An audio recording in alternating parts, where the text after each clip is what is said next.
Look at John smiling. Look at Like it's that, like eh? ready to go. He's just I waiting for me to can't wait. press the I can't button. smile. What are we doing? Oh, No, it's of like course you can a smile. wow. You're just Look so at this. excited. It's just what happens when you talk about the Falcon and the Winter Soldier. So this is all. Look at everyone's beaming from ear to ear, just happy to. Wait, I thought we were doing WandaVision.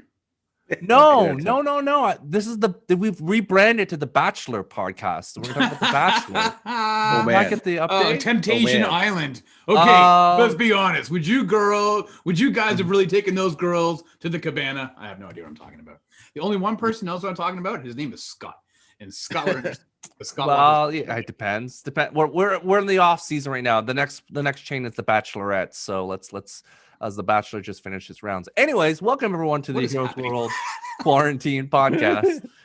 This is your Bachelor and Bachelorette podcast where we go deep dive in all the things Bachelor and Bachelorette, talk about all the things that happen in the show and its spinoff, as Rob mentioned, Temptation Island.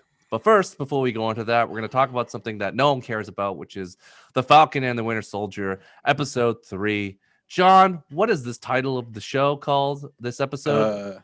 Power Broker. Oh, and Shout I'll outs leave to you with Stu. that tease. I'm your host, Stu Pei. Here, as always, with the owners and proprietors of Heroes World. That would be John and Andre. Please say hello to the people at home. Howdy, folks. And I like to call him the Prince of Mischief or Baron Zemo Loki himself, Rob Gadet. Oh, hello. I wish I had the monetary wealth of Baron Zemo. Let me just tell you. Spoiler I would alert. take you guys all in my jet and be toasting you guys with a dude from Mr. Belvedere. That's Spoiler alert, I love Baron Zemo. This is my new. I need the mask. I need the jacket. If I can be for Halloween, god damn it, I'm being Baron Zemo because he is the bomb diggity.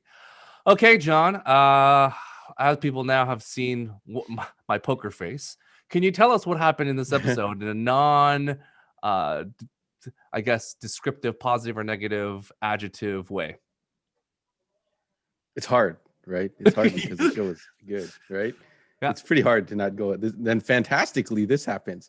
But anyways, yeah, episode is titled "The Power Broker," and we find our dynamic duo on the hunt for the Flag Smashers. But all their investigations are leading to dead ends. So they form an unlikely team up with an unlikely ally. Meanwhile, the real Captain America or the new Captain America is also having trouble following in their footsteps. So he's decided he's going to start copying somebody's homework. The new unlikely ally that our two heroes have contacted has led them to a new avenue of investigation, and it leads to a field trip to Madripoor, and then hijinks ensue. That's it. Okay. Good. All right. Good. Okay. good job, buddy. We're gonna start off with you, John. What's your gimmick? What's your thoughts on this episode? You have been very critical of the show in terms of fighting is not very good. The bar is very low. You know, these CGI actors and blah blah blah, and the fighting style and yada yada yada. I only got to watch it once. I was a little pressed for time because we're doing this a little bit earlier. So I just did a quick top 5.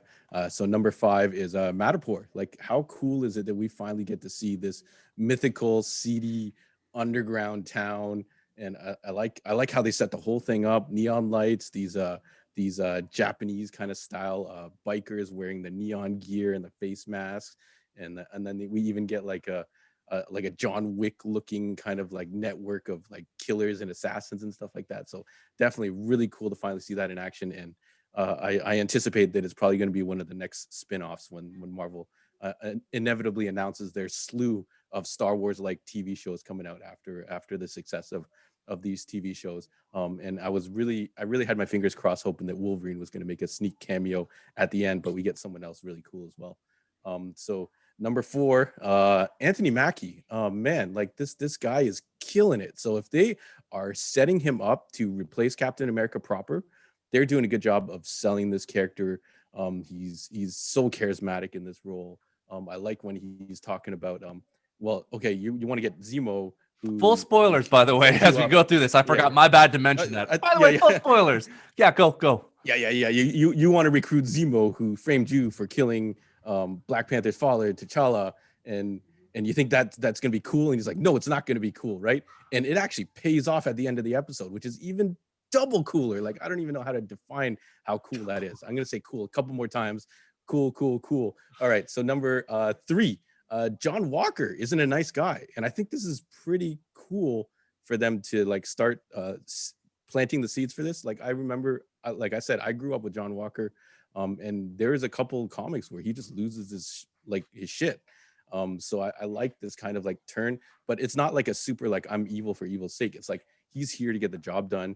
He sounds like him, and when Black Star, I forgot what it's Lamar, are talking. They're talking like they're soldiers trying to get the job done, like kind of like Black Ops. Like we need to do this. We're under pressure to get to find results, and then he's like, let's go. So it's cool that these characters are getting like all this exploration, which leads me to my number 2, which is Baron Zemo. Like, how cool is it for this character, which I like, almost like a WandaVision thing. I didn't really care about this character. Everyone was really hyped. Stu was really hype about him.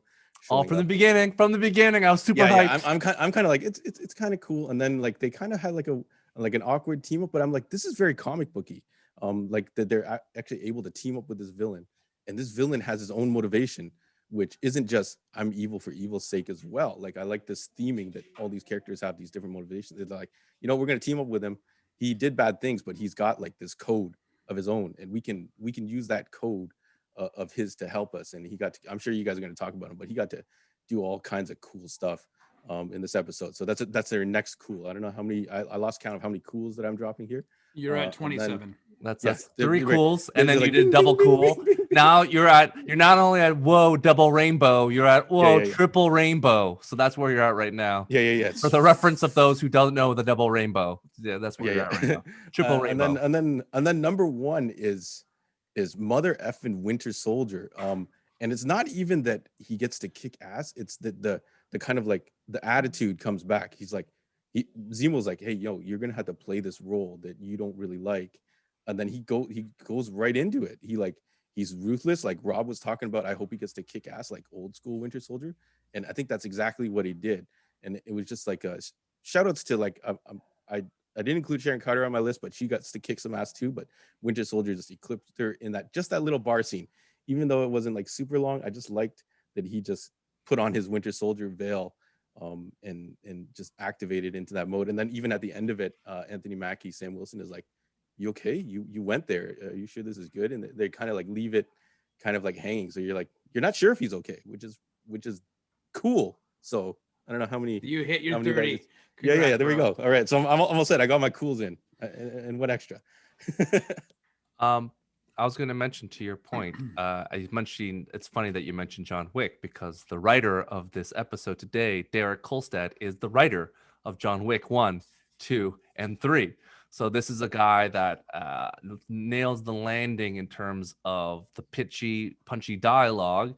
And he has a history of doing the John Wick films, and he gets to do the next week's episode too. So we get this nice double end. Yeah, you can totally tell when Sharon Carter's doing her thing. You could tell that. Yeah, you're like, there's some John Wick going in there for sure. There's some John Wick stuff. Zemo is very interesting. So before we can go on, I'm gonna jump to Rob and get your thoughts on the episode, because you, as John mentioned, were upset that Bucky was not full Winter Soldier.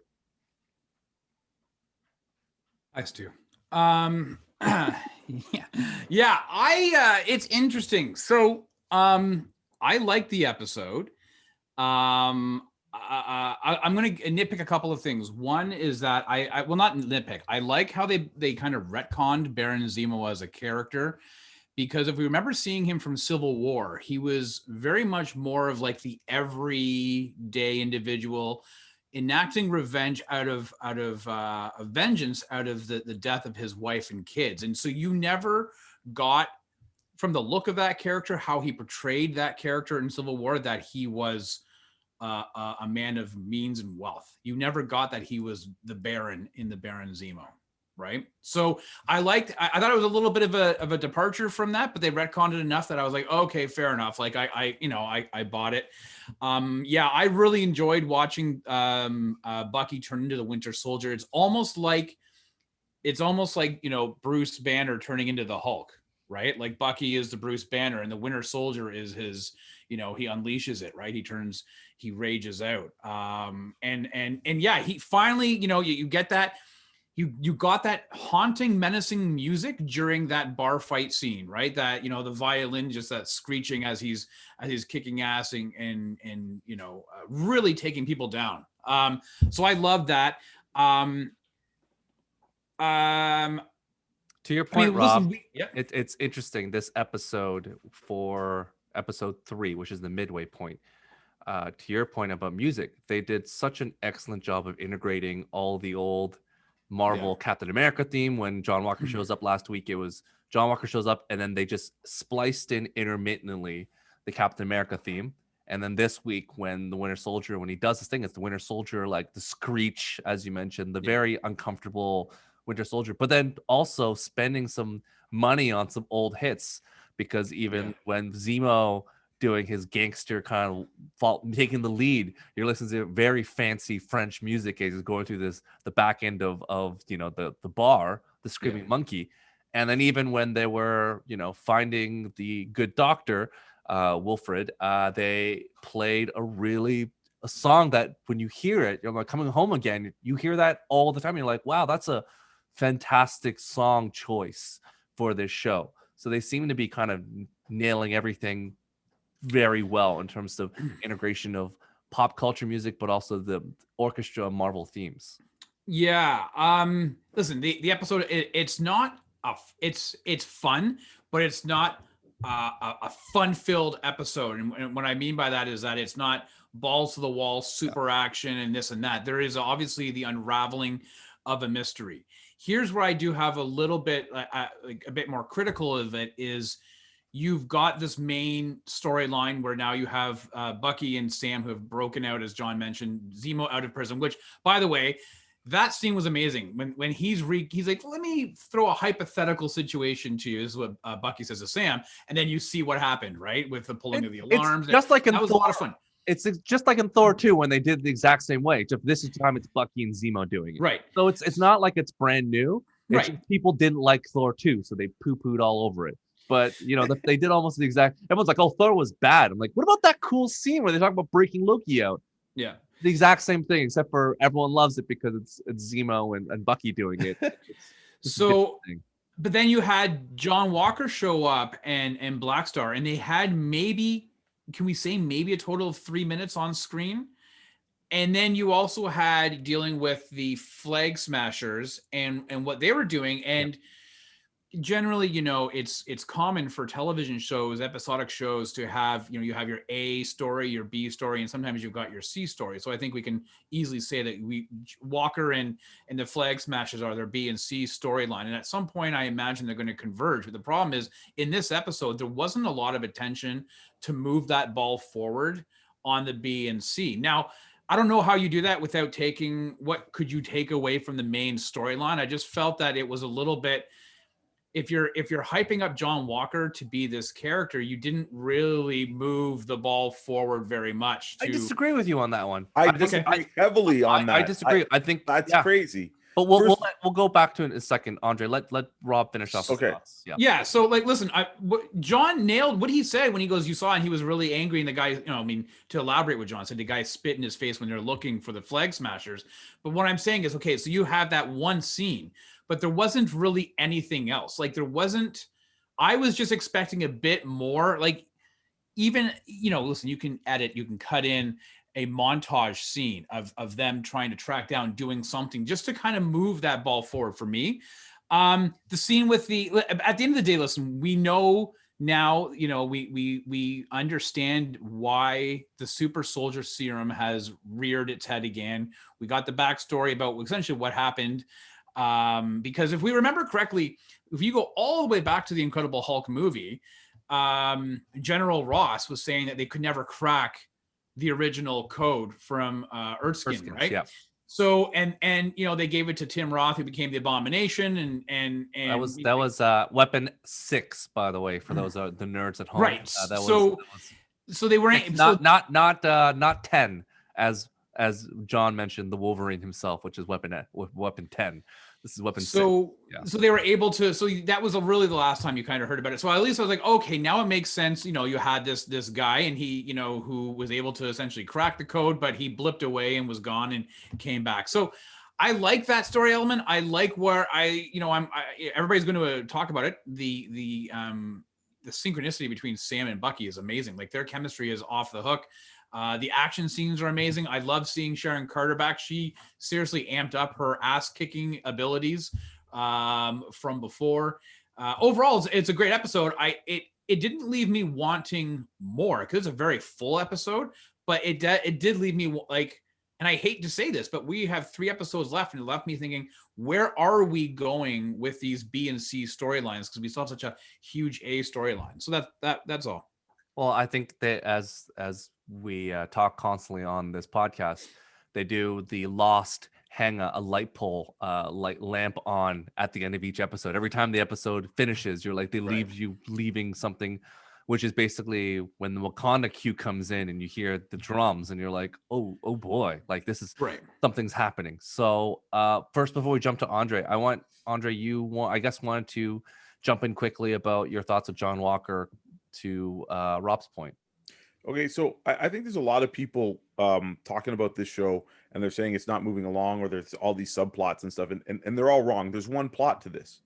Okay, John Walker is not a character to have lights shone on him because it's not his story. John Walker is the embodiment of the mistake that Sam made. That's what he's there for. He's there to show that they made a mistake and got rid of the shield, and then they're going to get this shield back. The Flag Smashers are also part of that. They're wrapping these other interesting elements. They're putting people as elements instead of plot triggers as elements. That's why we have them. So it's not an A plot, a B plot, and a C plot. No, it's not. It's all one plot. It's the main plot. Okay, and there's different pieces of that main plot. But don't forget, right? Technically, it is an A plot and a B plot and a C plot if you're putting it in things. But yes, it is integrating all the plots together. Yeah, but they're all one. So like when Rob's saying that we didn't get enough of John Walker. Well, yeah, you might have wanted more, but you didn't need more because what they showed was enough to show that there is more to his character. Meaning the first time we get more to establish that he is a good dude and he is a strong soldier, but then we get enough in this one to be like, he's got that hair trigger and he could snap. And if Battlestar wasn't there, maybe he would have punched that guy in the face. He's like, do you know who I am? You don't need any more than that. That sets that, hey, this guy's got the trigger. He might not be who we want him to be, or who he's set up to be, right? Then you go to giving character to those flags, the Flag Smasher. Yeah, but but we're talking specifically about John Walker because that was Rob's point, and I think you're diverging outside of John Walker in this specific episode. I guess so I wanted to just mention that, like, I think that in this episode, the limited time that John Walker had, he gave us a lot. And I watched it 3 times in a row. So every time I watched it, I saw the performance of that in terms of what happened in the beginning of the episode. A commercial about this government response. First thing that happens, a government response truck shows up, police officer, door opens, Captain America's there with his shield, surrounded with dudes with guns. It's like, that is the image that you see immediately of Captain America. He comes out, he talks to someone. Steve was cultured. He spoke French. He spoke different languages. This guy was like, I don't know, Battlestar, just translate for me. Shows he doesn't know different cultures, and he's the embodiment of maybe America today as this military state. Even the guy was like, you are brute. Like, you guys are not. He's like, when you go in there, I don't want him to be able to delete anything. I don't want him to breathe. I don't want, like, that is not a mentality of someone who's like innocent to proven guilty. It's like, we got to stop this guy by any means necessary and make sure he can't do a damn thing. That alone gives you a sense of his mentality, what he's doing, and the personality that Erskine was concerned about in the Captain America films. Like, he's a good soldier. This is what Tommy Lee Jones would say. He's a good soldier. He follows orders. He does this and that. But Erskine was like, yeah, but that, whatever you are, and the super soldier brings out what's in you. Right. So this is why it's leading But- to him. It's like this is could lead to bad things if you But this is the reason why I made the comment I did is I'm trying to be cognizant of the fact that there's only 3 episodes left. And I think it's safe to assume if Bucky and Sam, it's their goal to get that shield back. At some point, they are going to have to face off with Walker. And you are going to end up, you're making him then the end season bad guy. And I don't think you so. have to. I don't think so. I disagree with that. I think they're gonna deal with that like by episode 4, and then they're gonna deal with the Flag Smashers, and that's what's gonna happen, and potentially the Power Broker. Like he's just a small, pardon me, blip across. Like he is not the big deal. They're gonna take the shield from him, and maybe he'll come back at the end with the super soldier thing. He's gonna get his ass kicked. They're gonna take the shield. He's gonna go to Power Broker himself, like in the comic book lore, get the drug. He's going to use it, and then he's going to maybe fight them again, but then lose. So this is what I feel like that's what all roads are leading to.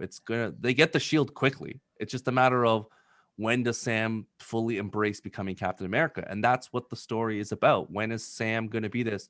When is Bucky going to accept that things happen in his life and he has to move forward? So like everything, to Andre's point, everything's woven together to move that forward. There's a lot of elements thrown in the pot though that you might. But not if be they continue to satisfied, do these like a lot of people, 48-minute episodes, like if it's this length, I have no concern that they're going to jam it through, because frankly, this episode, they did so much with John Walker in that limited time that I'm like, cool, man, let's keep it. Even right now, with the way that Kari was shown as like, I want to be a teacher, and then her actions immediate was like blowing up the building. So actions speak louder than words. It was a quick like, oh yeah, and then the other guy was with him, that Australian guy who was like, I went to Madripoor to like, just the like, this is what Andre and I was talking about before. Just the subtle, like, add 30 more seconds for development. Even with Zemo constantly like, well, when I was working for the government, I was actually hunting down Hydra. Like that other thing of like, this is why I know about Hydra. My job wasn't just, to go around beating people up for this squad team. It was hunting down Hydra people to stop the super soldier serum. So like that extra 10 seconds to allow something to breathe gave Zemo so much more depth, as well as Kari the same thing. It's like, I want to be a teacher, no, professor of like art, and then she blows up a damn building. So it's like, this is like did not the see level that coming. of like, I was like, oh, they're good guys too. yeah, no, like boom, like that was like, again, a way to really show who the person is by quick. Even when same thing when Andrew said it, it's like, do you know who I am? And the guy's like, of course I know who you are, and spits in his face. Like that is subtle stuff about who the character is. It's like they read all the story like Save the Cat plot lines about like Indiana Jones. You know who Indiana Jones is the first 3 minutes that watching that movie, and you don't have to watch anything else. You know exactly who he is when you watch Raiders of the Lost Ark, what kind of man he is, what kind of adventure he is. Like that sequence is all you need to know, and you don't have to know anything else. And they're setting that up in the show. Andre, sorry, what are your thoughts on this episode now that on this, because I know you're the hyped, and on the chat you're hype trained, and I was restraining on the chat because Rob is like, I was like, oh, it's very good. I didn't want to go over the top, but you just dropped the hammer. Andre went it was all amazing. caps. I'm like, whoa, It was all caps. I was like, oh, slow down. Andre went full like fireworks in the air. Like I've never seen him so excited. On if a he TV could show have done for a gift property. of the Star Spangled Man and he would just be waving in the background, that's what Andre would be doing right now. Who's the Star Spangled Man with a plan? This guy. Let me tell you, like this to me, the best episode of Disney television, Disney MCU television that they've produced. It to me, it's better than the last MCU movies. Everything worked. Like, I'm saying that this was a perfect episode, flawless. Let's think back to when this was supposed to originally air. This was supposed to come out last year, before Black Widow. Now let me tell you something. Thank God whatever happened. because if this came out before Thank God for WandaVision- COVID, eh? That's what you're saying? No, not COVID. I'm just saying, whatever. If this came out Right. before WandaVision, and then they gave us the trash that is WandaVision compared to this, people would be losing their shit. I think This Kevin is- Feige saw the dailies and is like, yeah, we're switching it up. One of this is crazy. Again, let's not talk about we've all talked about the characterization put into this. Let's talk about the movie level length. Let's talk about the integration of stuff that they have already seeded and planted from the MCU. This is the continuation of Civil War. This is them using what they have and road mapping it, and it's smart, it's concise, it's poignant, it's relevant, it's all these things. You know, it sure you knew they were going to break Zemo out, but they have this fun little montage about it. It wasn't just how you expected it. Then Zemo again isn't the same version like Rob mentioned from the movie, right? But now they're like, hey, let's rope back in, let's Baron Zemo, let's make him look like the comics. And you guys know that's me. I want more comic book reference. Play it up. The source material is king. John mentioned it. We saw the seedy city of Madripoor. Oh my God, how cool was it to see that? This episode treating me as a person who a comic fan, like you're seeing these things and it's done well. It's not like, you know, it's how you imagined it. You know, it's better than you imagined it, you know, almost like seeing Wakanda for the first time when that flying in scene, you see Madripoor and you're like, oh yeah, that's Hightown. Like, anyways, absolutely amazing. The character integration in this, we're talking spoilers. You know, we already had Batroc the Leaper. They didn't, they're all, don't even tell us there's going to be cameos. Just put the motherfuckers in the show. You've got this universe. Don't spoil it with cameo. Don't tell me the cameo. And this does it. Agent 13, Sharon Carter comes up and whoops all kind of ass. I instantly believe that if she's on the down low, that's where she goes. And I believe she can pull it off.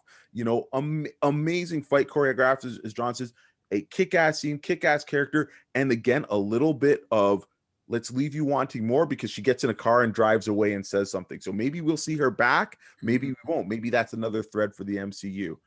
Oh my God, the last cameo there. One of the, how do you say it? One of T'Challa's, Dora Milaje. Yeah. Oh my God. I leapt up and clapped when I saw that. I'm like, the first ball, I didn't quite know, but the second one on the rock, oh my God.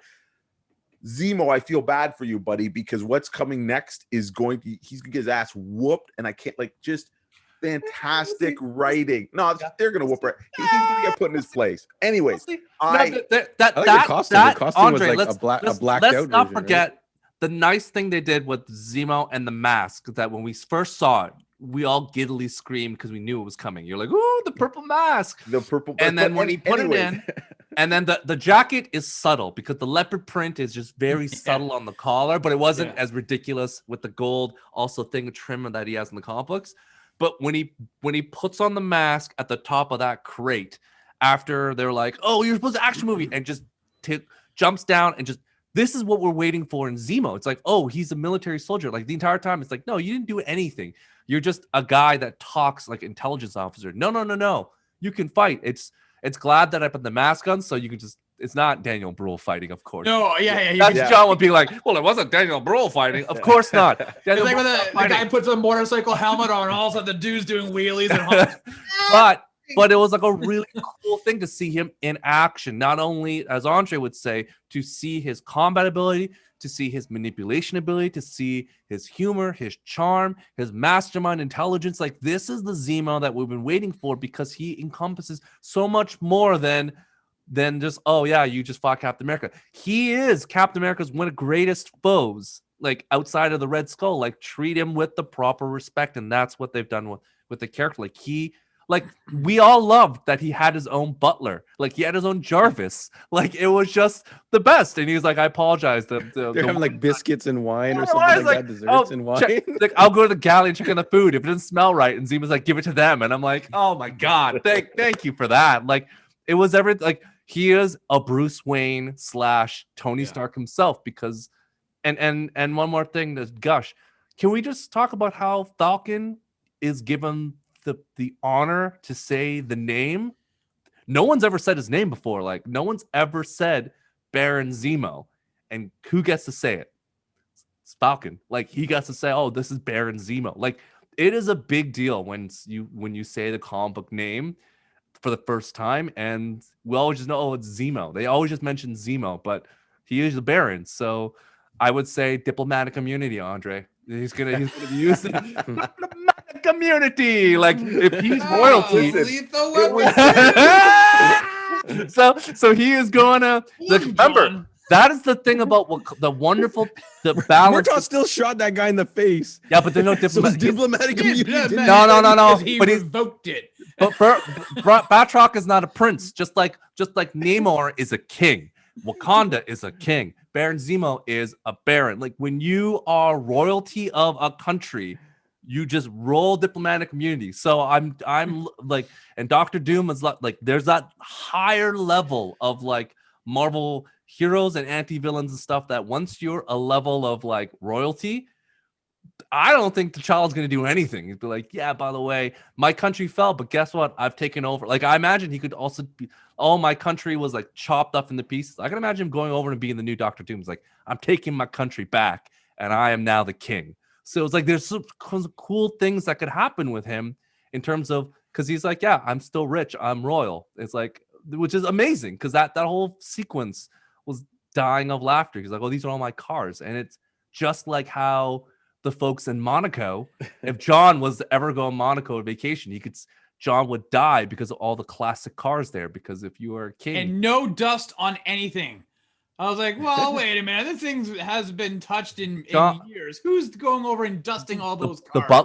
the butler. He's there. That guy? Does anybody remember that guy? I don't think he's anyone in the comics, but he reminds me of the guy. He reminds me of like, yeah, the same thing as he's the same guy from. I feel like he's the same guy, the butler from Archer. He's like, sir, like just doing stuff in the background. But yes, Andre, continue on. So yeah, the other thing I just wanted to mention, the opening sequence talking about the blip and stuff. Again, these are all my criticisms of talking about, why aren't they addressing it? And that little history piece, kind of summed it up nicely. Again, maybe if this happened, if it did air before WandaVision, I couldn't have that criticism of WandaVision. So, okay, so I can take that. I'll erase that off that they've kind of done it. But again, looking forward to the rest of it. I love the line that Bucky said. He's like, I'm going to take that shield back regardless or whatever. And I'm just like, man, this is great. Rob, I don't understand how people are saying there's not enough time to do anything. This show's already done so much, and we know where it's going. It just has to get there. And there's a lot of characters. So yeah, but that's great. Like, what do you want? It's okay. You know what it is for me, Andre? It's a bit of the flip, where I've always said, running out of roadway. This show is only 6 episodes long. I want this to be 10 episodes long. Yeah, because it's good. Like, yeah. But it's 40 minutes. But listen, when I'm watching these episodes, I'm not going, oh, they didn't traverse anywhere. They didn't gain something. They're moving. They're getting things done. So I'm just excited for where it's going to be next week. Like, yeah, I know what the end game is supposed to be. I know what they're leading up to, but it's that road on how they get there. And they're not missing any pieces. Like, it's not a slog. It's not drawn out. Like, all our criticism of WandaVision, even though it was 22 minutes or 30 minutes, whatever the episode, we're like, what the fuck was the point of this episode? They just dragged it out. This show shows you how to write. And it proves to me that they can get good writers if they have a roadmap. And I honestly believe somebody's followed that Civil War, that Winter Soldier roadmap and said, hey, this is what we want to get to. And I sincerely believe some of the other characters in the MCU are not getting as detailed a roadmap because some of the stuff is just whack. It's to be fair, this is a very traditional television show, Black Ops, like Like this is not something different. Like WandaVision, they tried something different. What did they try different? Everybody keeps Like, saying that to me, they and I'm sorry. Like this is a very like if you replaced all the Marvel stuff, this is basically like a series one of Jack Ryan. Like there's not that much. Like I love it because it's the Marvel sprinkle dust of references like that I know and love. Okay, But I'm this is glad not, you brought up. like- I'm glad you brought up Jack Ryan, the Amazon show. Yeah. Compared to that show, this show's amazing. The first 2 episodes of Jack Ryan are nigh unwatchable. Like I remember watching that, and the kids communicate on the Game Boy, and then the guy finds out that his daughter's somewhere else because the FBI was too stupid to give a kid a Game Boy that could network with their friend, and they're doing it at night, and it's night overseas in the Middle East too. So no, this show is smartly written. You're right. It is a genre show, but there's been bad genre shows about this stuff. This is good. And like I said, it's also good because it's piggybacking off of what has come before, right? They're not reinventing stuff. They're taking threads and making sure, hey, we don't need to create a new character. We can put Sharon Carter in this spot.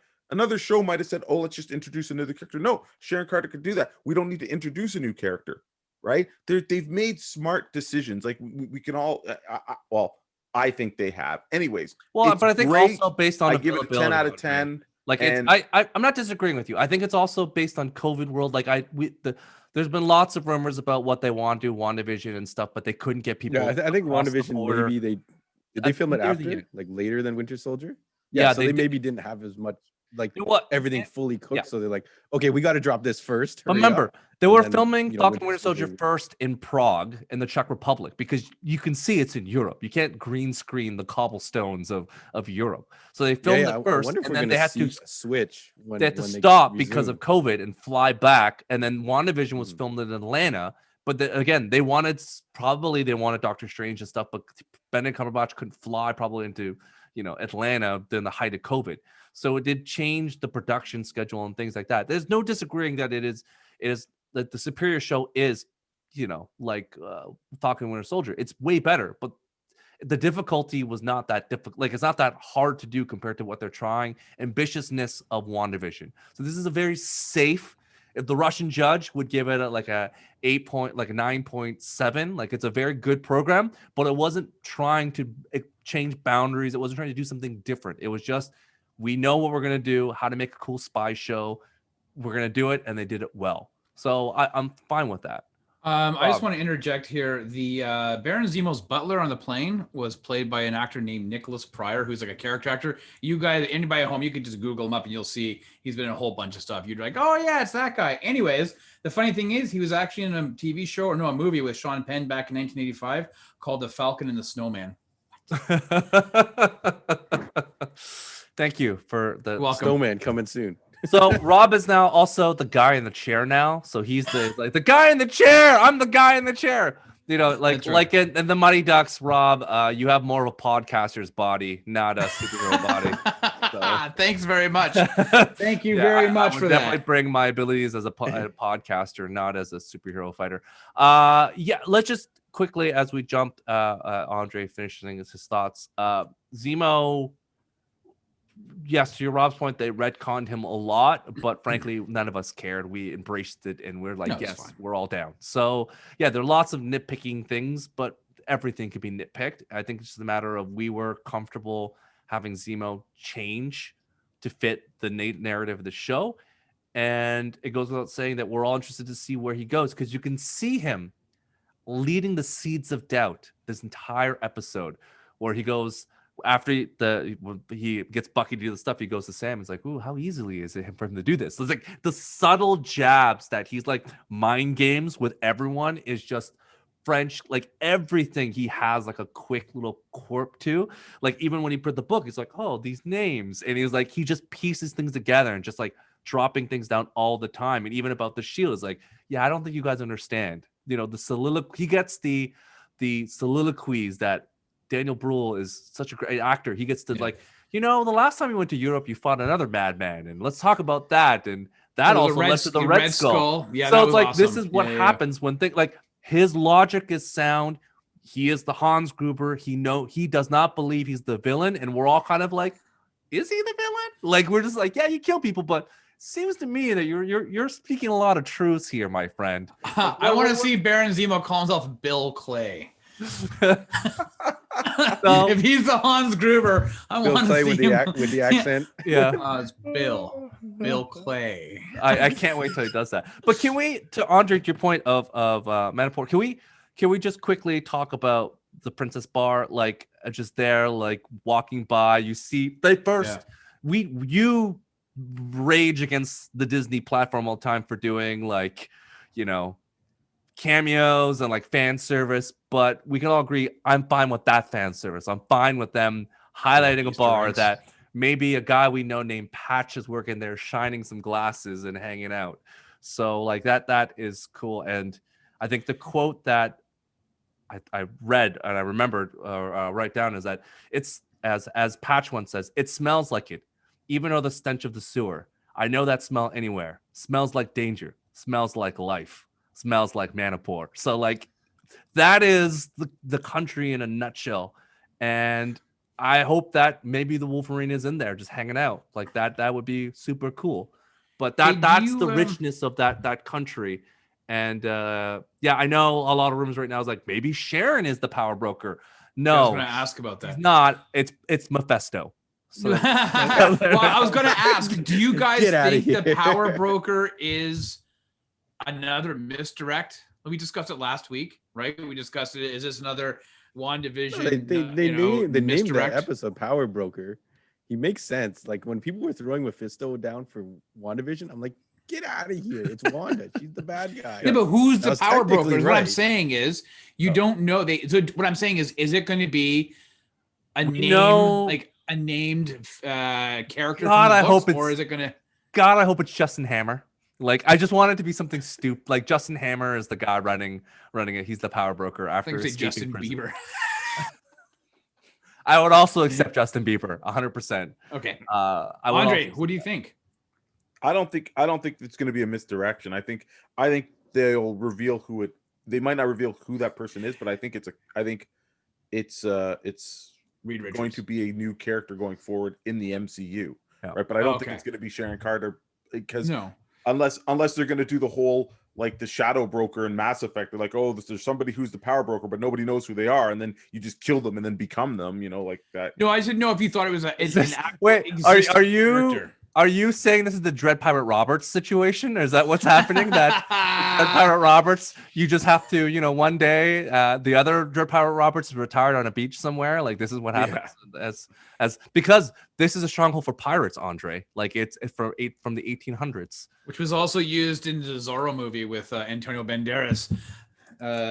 I did like the comment about Skull Island. Is this place Skull Island? I was like, oh, dear God, here we go. Perfect timing for this. We're going to suffer momentarily. It's. I think, Rob, to your point, I hope they have the vision not to throw away. It's the Vision? Characters. Are you saying it's the Vision? I hope it's Paul Bettany. That they it's where the White Vision went. Yeah, throw away the power broker because like the way they threw away AIM. Like the way they threw away, like the hand, like the engineer from WandaVision. Yeah, that's that. They didn't do an to the point. John mentioned they named the whole episode the Power Broker, and the Power Broker signs are like the Power Broker is watching you. So, and they mentioned he's running the country. So, like, I cannot imagine that they're just gonna throw that away, for no reason. Right, but that's what I'm saying. Is it a character? Is it somebody in the comics, or do you think it is somebody invented for this show? I think it'll probably be someone from there's been 2 power brokers in the comics, so they just pick one and go for it. Because even the guy that the doctor from the episode, Dr. Wilfred, whatever, he's Wilfred, who cares? He got shot. Wilfred Nagin. He is an actual character in the comic books. They just instead of making him old, because as Andre would know him, they made him dead. He was the scientist who was involved. He could be fine. Captain America in the comic series that we talked about last week. That's the name is eluding me. Which the one, Andre, I'm talking about last week? Which the Captain America story we talked about? The Truth? The Truth. He's the scientist in the Truth. Yeah. So he's the guy that's in the Truth, and he took over directly for Erskine's after he passed away. This one they made him more modern, and to. Did you believe though? Did you believe that he was a guy that could crack the code that for years and years and years nobody was able to, and Yeah. he was able to finally do it? You actually believe that based on how this character is portrayed that he could crack the code? Yeah, why not? Why not? I like that they again they weave the blip in there. Makes sense. Yeah. He couldn't finish his research because he blipped again. So now they're finally using it. I'm thinking, holy crap, maybe they did have a plan for when they did that blip, and that's why they wanted. Oh no, Andre, that's not no way. No, I'm just saying. No. You're not letting me finish, but I'm just saying, if when they did Endgame, Yeah. maybe they said, hey, we want to be able to fill out a lot of stuff, and this, pause can really give us room to develop stories. I wouldn't give them that kind of thing, but maybe they're going to surprise me. Maybe now they're going to be like, oh yeah, shit, it's brilliant. But because I do think it wasn't the right move, but seeing how it's lining up for this, it's pretty damn cool. It does, to your point, Andre, lead to more opportunities for different storylines that they wouldn't have necessarily had. Well, it's a Marvel's version of the Freak of the Week from Smallville, right? The allowing the blip to be able to explain a lot of different plot lines and character development, right? Yeah. I meant when I tied into Smallville, I meant like the kryptonite affecting other people and becoming, the weekly the bad guys. It's the MacGuffin. What happened? The blip. Right. That's what happened. Like, why is this? Why is Roxanne? Well, the blip. Roxanne's. Have you ever thought about the blip though? Could you imagine like you're in the middle of you're with your wife and you're doing your thing, and all of a sudden you get blipped out, and then you get blipped back 5 years later, and you're like, oh, what? And I don't know who you are. I'm naked. He's remarried. Because you come right back to where you were when you left off. Could you be? You were 5 years older. Now you're like she's like 5 years yeah, older than you now. Yeah, it's like it's now a retirement home, and you're like, oh no. Okay, back to Winter Soldier. What was Anthony Mackie's plan when his sister called him? Was he supposed to just trash talk her until she hung up or something? Yeah, I think so. I think he was like, I'm gonna kill that banker, and Here's the thing that I have pretty to, funny. Yeah, here's the thing I have to constantly say about the way the Falcon is portrayed in Mackie, is I love his frenetic, random energy, but this is what the song is about. It's a Star-Spangled Band with a plan, and he never has a plan, and that's why Bucky keeps on going. What's your plan? What's the plan? He followed a man Steve who had a plan, meticulous in thought and in process, who was a leader, and I've yet to see Sam do one thing that he's a leader of and be like, we're doing this plan. He just runs the directions. That's what action movies do. You just follow me. It's like, what? Yeah. Follow you? When do we have this conversation? Yeah. So that's why I can imagine that, at the same time, it's like, yes, you are, you can be Captain America, but you really haven't shown at all that you can be a tactical thinker in any. I like how they went in with guns though. They were he didn't put on the freaking flying suit to go into the thing. I was like, oh, couldn't go the flying suit. They'd scan him. And no, that's what I'm saying. Like it's kind of cool that they weren't like, oh, let me put on all the Falcon gear and let's go in. And that was No, and he was really funny. He goes, wait, I can't run in these heels. That was pretty funny. It's one of those things where it's a subtle choice that they've made. Again, it's everything about plans and strategies. And this episode itself shows two men who have experience with tactical planning and executing plans and putting things together. Like Zemo is the perfect guy to get this stuff done. And you can see what happens when Bucky has a proper plan and execution. He can execute a plan. And that's what is the difference between him and Anthony Mackie, where he kind of flies by the seat of his pants, which is awesome, but not necessarily good when you're, in this type of pickle. So it is. And I also the Flag Smashers. I just want to say I'm really glad. Andre's commented a lot about the writing, and I'm really glad they're not making these just another group of random terrorists who are just terrorizing for terrorizing's sake. Like you're watching it and you're like, and they are essentially like a group of Robin Hoods, right? They are taking from the rich. They are saying you are sitting on 6 months of medicine and food that can go to other people. And then, as John said earlier in the show, then they killed them all. But there is something on good writing for a villain is that you can understand and almost empathize with their ideological movements of why they're doing what they're doing. You can understand it. It's coherent. You can say, I may not agree with it, but I can see why they're saying the things that they're saying. And that is amazing writing. They're not just making them these offhanded, and so they were giving like packed food in the previous episode, like little things. And they're like, oh, my wife made all this food for the cause and all this stuff. Yeah. So I really, little things, so I really appreciated and like the fact that they're not just terrorists for terrorists' sake, that they actually, there is some a method to their madness, so to speak. I just didn't expect them, as John said, to all of a sudden just burn the house down with people inside. Yeah. No, it was again, to the point of writing, they've done the little things right. Even the small dialogue, the pauses, just the things to show characters and who they are, and then flipping the expectations on you. Like even this whole episode about Zemo, about like when they get to Madripoor and he's like, why do I have to look like this? And Zemo goes, why does only an American thinks that a fashion forward outfit would be looking like a pimp? And I'm like, Zemo, you are high cultured. You know fashion. Of course you would. You're a baron. What was the name of that character? What was the name of the character he was portraying? The smiling tiger? Smiling tiger or smiling, It's some X-Men villain. Like he's a jobber X-Men villain.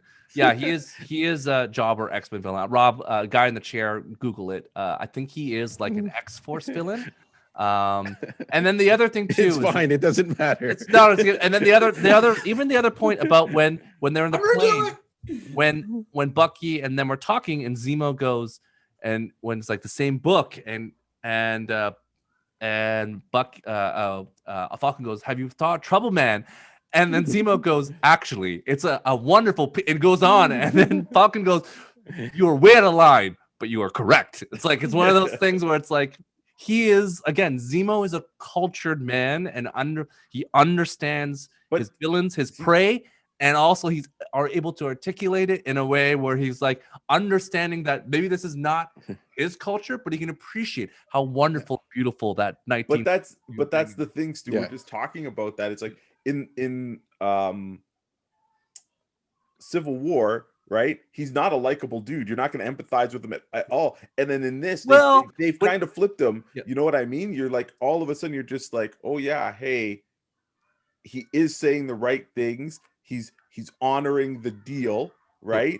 So of course, like you know, if he was just going to be rock bottom evil, they wouldn't be able to have this. They would have to put him in cuffs and drag him around, and that wouldn't. I think the emotions. So I think it's good. It's I think to your point, Andre, the emotions that you're tying with in the Civil War movie was as a grieving father losing a child and as a parent, like that was, and losing a spouse, right? Like, but that was the emotions you're drawing. His actions cut that, because remember he tortured the guy and to get the book. And then you know, just we've seen this in movies where like a father, like it's been Taken. He does everything. Like I have he does everything, the murdering people, but you don't look at like, oh well, he's a bad guy. It's like, wait a second, in Taken you're good with it. You're fine with him murdering everybody in some sort of Baltic Slavic country where two girls want to, first off, go to a U2 concert. Ridiculous. How old are these girls going to a U2 concert in Europe? Come on. And then he did whatever he could to kill a bunch of European guys. It's like, so yeah, I disagree with you, because in certain contexts of movies, also in the upcoming movie called Nobody, also written by Derek Kolstad, like again, it's about a father's love for, and don't push him because he'll do what he has to do to protect his family. And people point of order. Yep. Created by Fabian Nitzia and Mark Bagley. Hey, no one cares, Rob. Get this character out of here. The Smiling Tiger got his name from a thick coat of orange fur covering his body, and often smiled when he took a life. There you go. So we have something to look forward to. Smiling Tiger. When he comes back and is like, who's been imitating me? Who drank my snake venom thing that was on tap here?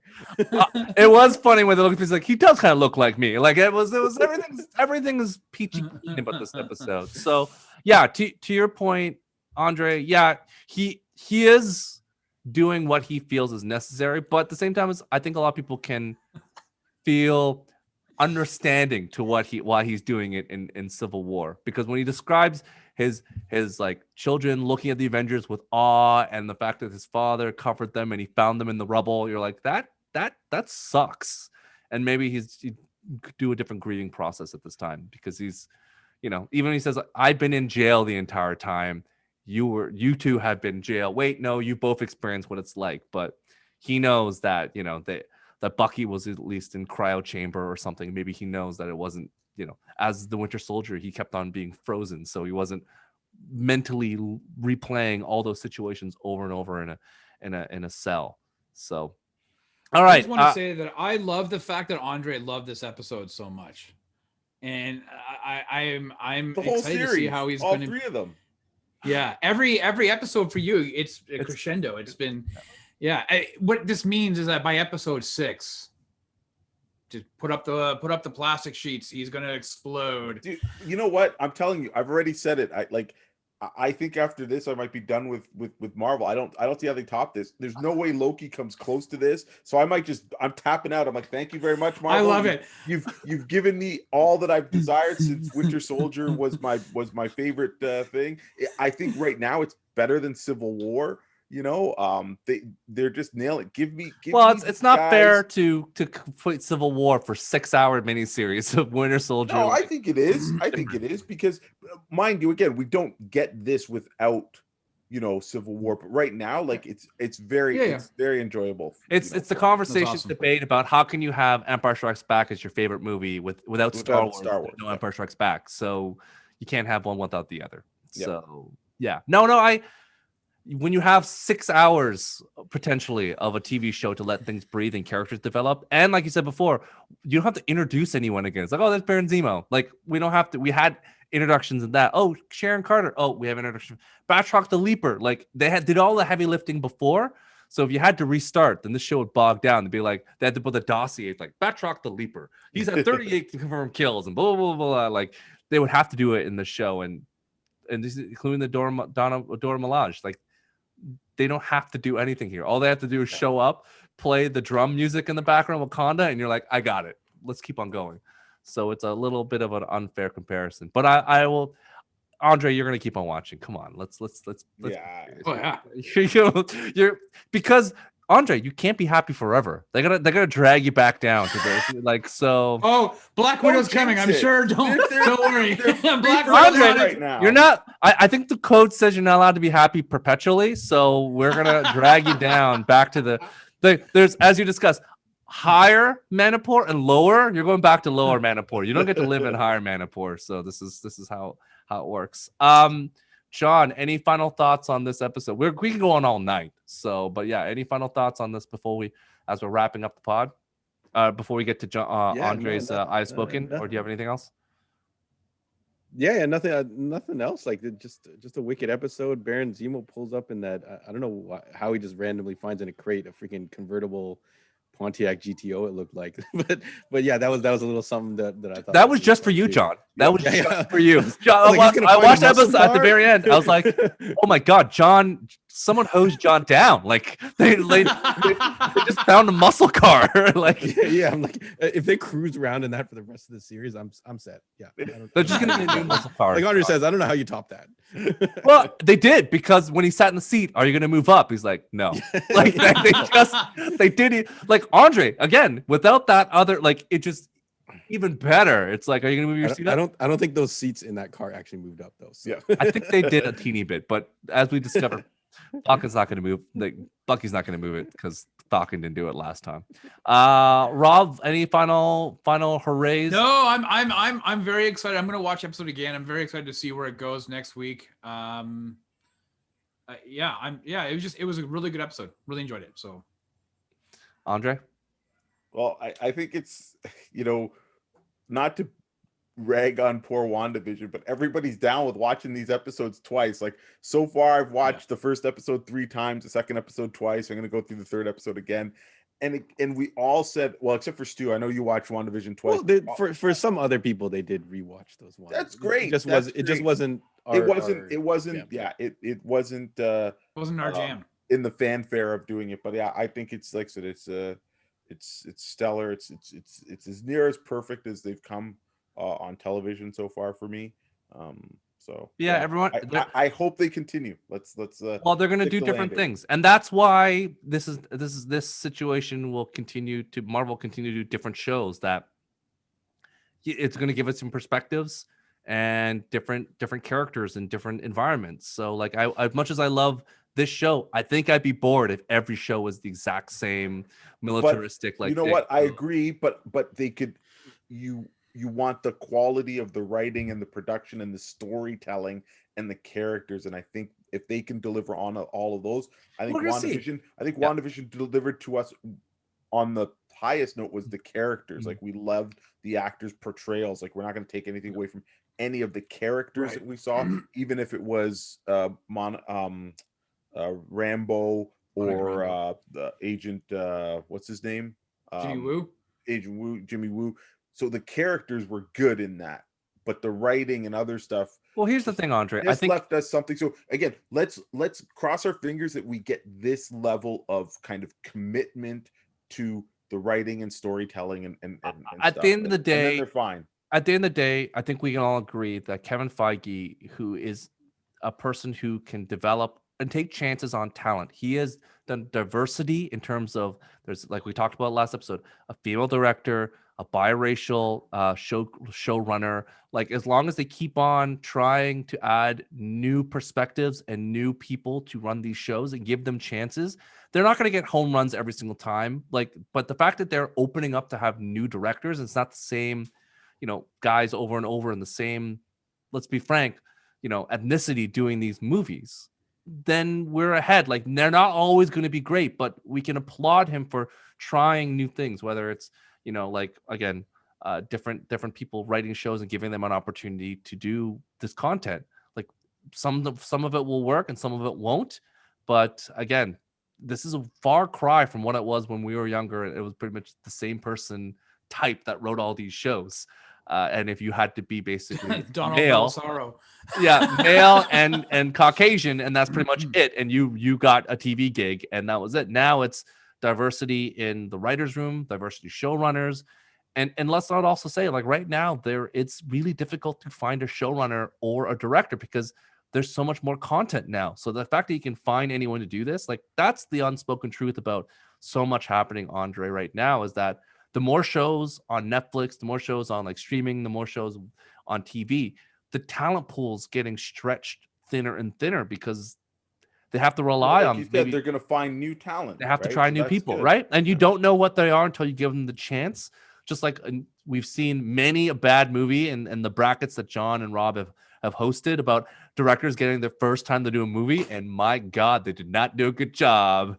So this is what it's all about. You give them $150 to $250 million and hope to God that maybe this movie turns out well. And sometimes you end up with, the Russo brothers who didn't do anything very well and made a gem, which is the Winter Soldier and the Civil War. And then they made not a good movie in Cherry, but you never know what's going to happen until, you do it. Right. So we have to see what happens and give people an opportunity and let's see. Like we know that the next shows are all show run by people of color, of that ethnicity, to give genuine, authenticity. So we'll see what happens. Like again, I'm willing to take a chance because again, this is what it's about. Like the fact that there's, an Egyptian showrunner and artists who are going to be running, Moon Knight is something unthinkable before. Middle Eastern and Pakistani, like people of those directors filming stuff is huge. So let's continue with diversity, and if it doesn't work out, we'll see what happens. So Andre, to your I Have Spoken, what do you have to recommend to the people at home? All right, so been on a bit of a reinvigorated Batman kick lately. I think last I Have Spoken I talked about Nightwing, and I gotta give some props to DC because while their little mini event that wasn't really an event. I don't even know what you would call it, but the Future State, it didn't fire on all cylinders for all their books. They did have a couple really interesting books, and I mentioned one of them before, which was Dark Detective. And that was a nice 4-part series talking about a Bruce Wayne who is now living, basically he's faked his own death, and he's a very gone to ground Batman. So that creative team is now the creative team on Detective Comics. And issue 1034 came out recently, and it was a fantastic read. Not taking off from the same points, but very much the same feel. Back in, I think, issue 100 of Batman, or the closing of the Joker War, Bruce Wayne has lost a lot of his fortune, so he doesn't have access to everything again. And we are now seeing him change up. He's now does not have the mansion. He has got a townhouse. It's still in a ritzy part of Gotham, but he no longer has the cave. So we see what he's doing in this issue to set up these kind of mini safe houses and stuff like that underground in the sewer, different places where he can stash gear and stuff, and he doesn't have his gear. So the creative team, Where he doesn't need money. yeah, I've been really digging Dan Mora's art. He's been drawing a lot of great stuff, and he is now the lead penciler on this book. You might recognize him from another book called Once and Future over at Boom, which is also very, very good. We recommended that earlier on some of our podcasts. And I'm not familiar with this writer. It's Mariko Tamaki.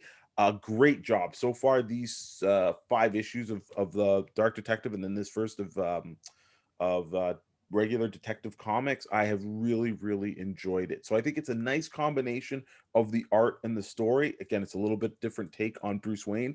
And of course, before anybody panics, we know it's not going to be permanent. We know Bruce Wayne will get his fortune back and he'll get all those things back. But right now, it's a nice, honest effort to put Batman in a different place and to tell different stories. So I highly recommend this book. It's Detective Comics 1034. Get copies while you can, because Nightwing sold out and they went to second print. So we're going to have second prints of that. And I do believe this one is on tap to sell out as well. So check out Batman. It's another new starting point for anybody who wants to jump into comics, but is always a little bit afraid because the pool is so big. This is a good jumping on point, like I said, with the Nightwing book. So Detective Comics 1034. You can come get it from us at Heroes World, or check your local comic store in your neck of the woods. Give them a holler and try and support them if you can. Awesome. Thank you for that, Andre. So before we go to our plugs section, again, if you like the show, like, subscribe, follow, comment below, let us know your thoughts. Let me know how wrong I am or how right I am about this episode or about our takes. But as we move forward, John and Andre, where can they find you guys on the interwebs and in the desert of the real? Yeah, so on social media, Heroes World Online, the Instagram, Facebook, updated on the regular. Heroes World Online will take you to our website as well, which actually also has a lot of links in our Facebook. When we post products and stuff, we're trying to attach them to the website so you can find it. So a lot of the new pre-orders going up there. There is a new Hot Toys Bucky coming out that is based off the new Bucky costume they showed off during the show. So if you're interested in that, definitely hit us up. We can order these things in, get them in, pre-order, set up payments, whatever you guys want to do. And then, yeah, like Stu said, if you're on the YouTube link, subscribe, share, all that kind of good stuff. Where else are we on, John? Yeah, so on the audio, you can find us on iTunes, Spotify, anywhere you get your podcasts. If you're on iTunes, please give us a 5-star rating and a review if you have the time. Awesome. Andre? Yeah, so we are we still have a physical location, so that's something really cool. Even though I gotta say that the Ontario government is doing their best to just throw, I don't even know what you would call it. We are back to some type of shutdown, lockdown, whatever, but we are allowed to be open. So if you happen to be out and about, we are conveniently located at 8601 Warden Avenue, and that's Warden Highway 7. There's lots of parking, and there is also a grocery store, which is essential. So if you want to get your comics and you want to tell your significant other or family member that you're going to the grocery store, you can swing on by. We are following all the safety guidelines. Our new guidelines are we can only have, I think, 5 people in the store now. 25% of what your allocation is. Yeah, so our allocation was 15 before, so now maybe about 4 to 5. The store is super spaced out now, so you can socially distance. We have hand sanitizer. We ask you to bring a mask. We ask you to also, not touch absolutely everything. If you need help, we're going to be there to help you. But touch the things that you're curious about, but just don't fondle all the product. Take it out on a date first. Just yeah. Oh, A meal and a movie, Yeah. maybe when the movie's open back up. minimum. Come on. At the very least, Wine and dine. snack machine, Little- for God's sake. At least buy the first 2 trades before you fondle the third one. Like, Yeah. come on. Holy macaroonies. Yeah, so come and Yeah. see us. We've done a great job Guy's running getting a the bunny store ranch. ready, and we are also receiving restocks on the regular as of this month. So it does kind of suck a little bit that we have been going back to this. I don't even know what the hell we call it, shutdown, but we are still allowed to be open. That's where I'm going with this. Modified shutdown. So it's a modified shutdown. So we are open for you to come in. So give us a call if you have any questions. We're here to serve you and get you hooked up on all the things that you not only want but actually need, because comics, games, cards, toys, they are needs. Okay, don't let anybody tell you otherwise. Rob? Hey, I'm just thinking about the fondling aspect. Well, you can find John and I. I was thinking about touching things he's curious about. Get him in a lot of trouble. That's right. Well, you can continue to see this type of tomfoolery every Monday night at 8:00 live on YouTube, Facebook, and Twitch. John and I do the Heroes World Psychic Show. This coming Monday, tomorrow we are finalizing. Tomorrow. When's this pod going out? We don't know Is when it going this out Monday, on Sunday?